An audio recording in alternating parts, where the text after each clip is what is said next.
CPIM এর পক্ষ থেকে কাস্তে তারা চিহ্নে লড়াই করছেন এবং কাকদ্বীপ বিধানসভায় নারায়ণ দাস মহাশয় সিপিআইএম এর পক্ষ থেকে কাস্তে তারা চিহ্ন নিয়ে লড়াই করছে। আপনাদের সামনে আমি গুটি কয়েক কথা বলবো। বর্ষিয়ান বক্তারা এখানে আছেন, রাজনীতিবিদরা আছেন, আমি বেশি কথা বলবো না।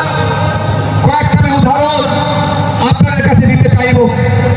দেখুন, একদিকে মমতা ব্যানার্জি বলছেন আমাদের অভয়াকে যখন খুন করেছিল তারপরে তার সরকার ব্যর্থ হয়েছিল, সেই সময় ব্যর্থতা ঢাকার জন্য তিনি নিদান দিলেন রাত ৮টার পরে মহিলারা কর্মক্ষেত্রে যেতে পারবে না। আর আমরা বলছি এই লেফট ফ্রন্ট লাল ঝান্ডা আইএসএফ বলছে রাত ৮টা ১০টা ১২টা ১টা ২টা ৩টা ৪টে নয়, মহিলারা নির্দ্বিধায় তার কর্মক্ষেত্রে যাবে এবং কর্মক্ষেত্রে ফিরে আসবে। তার সম্পূর্ণ দায়িত্ব আমাদের সরকার কাঁধে তুলে নেবে। আপনাদের ডিসাইড করতে হবে আগামী ৫ বছর আপনার বাড়ির মেয়ের কতটা স্বাধীনতা থাকবে, কতটা আতঙ্ক মুক্ত থাকবে। আপনার বাড়ির মেয়েরা যেমন ভালো রান্না করতে পারবে, সেই সাথে সাথে যাতে জেট ফ্লাইট উড়াতে পারে তারও ব্যবস্থা, সেই প্ল্যাটফর্ম আমরাই দেবো। আর জোড়া ফুল বলছে রাত ৮টার পরে বার হতে পারবে না। আপনারা ডিসাইড করুন কোন কাদেরকে গ্রহণ করবেন।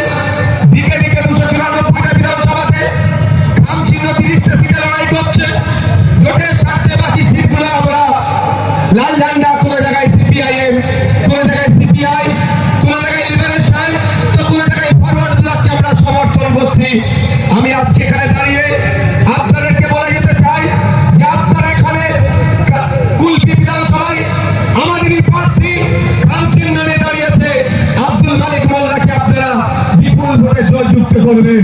সাথে সাথে রাজনীতি বিধানসভায় আমাদেরই প্রার্থী, আমাদেরই বাড়ির ছেলে কাস্তে তারা চিহ্ন নিয়ে দাঁড়িয়েছেন শম্ভ গাঙ্গুলী মহাশয়কে বিপুল ভোটে জয়যুক্ত করবেন। পাথর প্রতিমা বিধানসভায় আমাদেরই বাড়ির সন্তান, আমাদেরই প্রার্থী, কিন্তু কাস্তে তারা চিহ্ন নিয়ে দাঁড়িয়েছেন সত্যরঞ্জন দাস মহাশয়কে ব্যাপক ভোটে জয়লাভ করে বিধানসভার মধ্যে পাঠাবেন।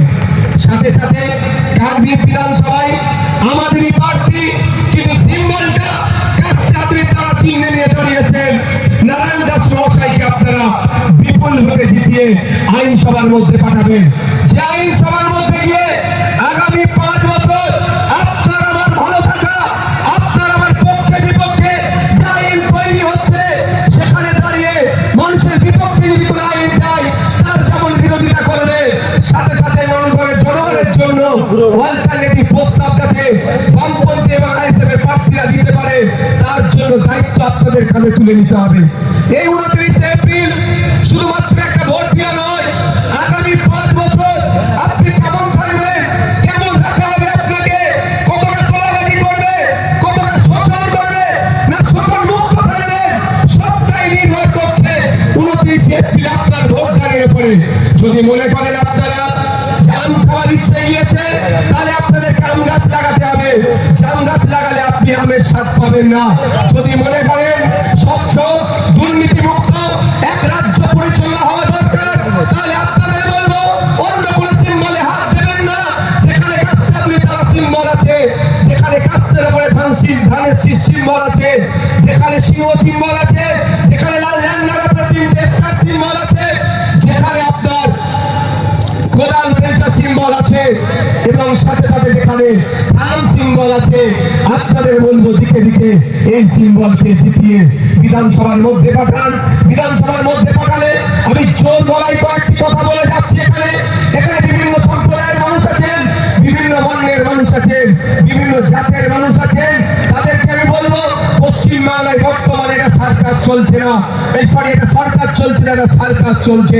তাই যদি প্রকৃত অর্থে সরকার চালাতে চান তাহলে বামপন্থী আর খাম চিহ্নকে বিধানসভার মধ্যে পাঠান, আপনার অধিকার আপনার দ্বারে পৌঁছে দেব। কেন সরকারের পরিবর্তে সার্কাস চলার কথা বলছি? দেখুন, পশ্চিমবাংলায় 22% দলিতদের জন্য সংরক্ষণ আছে।